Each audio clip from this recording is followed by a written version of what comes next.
Dwi'n gwybod sut ydych chi'n teimlo adra yn gwatsiad hwn ar eich ffôns neu eich telis neu eich laptops, be bynnag. Lot o'n chi probably reit horny. Dwi'n dall yna'n iawn. So, dwi'n meddwl, so ma'n handi chi jyst gael saib bach o ryw 5 munud a just gadael yr just i alleviatio'r sexual tension fel petai. So dwi'n mynd i ganu can wan i chi gael sexy. Can Cymraeg sexy ac can Gymreig sexy hefyd. A wedyn o'n i nôl at yr adloniant folksy.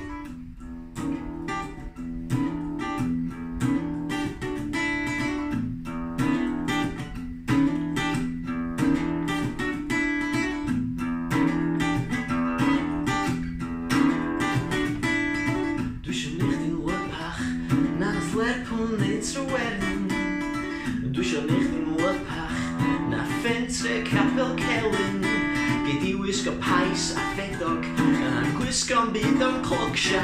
Dwi isio treulio heddiw a fori a thrennydd o thrapwy rhwng y goesa a ble mae'r caneuon sexy Cymraeg, ble mae'r caneuon i gynhyrfu gŵr a graig, pam bo raid i ni droi at Barry White. Mae'r caneuon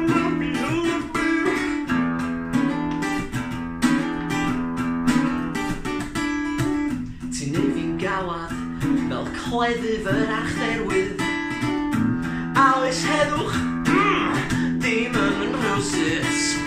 Dwi isio sgwennu cywydd o fawl i dy bwsi fo fy ngwedd o gynganeddu y gol i gael chdi'n gwely a ble mae'r caneuon sexy Cymraeg, ble mae'r caneuon i gynhyrfu gŵr a gŵr neu gwraig a gwraig,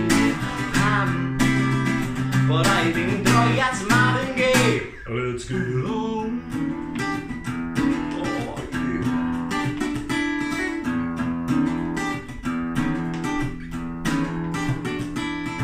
Dwi isio neu chdi grownio fel cynulleidfa noson lawen. Ma' dy goesa'n gloriau gyfrol sa'n ennill gwobr goffa Daniel Owen.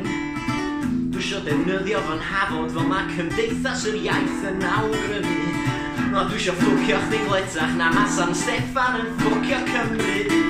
Ble mae'r caneuon sexy Cymraeg, ble mae'r caneuon i gynhyrfu gŵr a gŵr neu graig a graig neu gŵr a graig a gŵr neu graig rhywun arall, pam bo raid i ni droi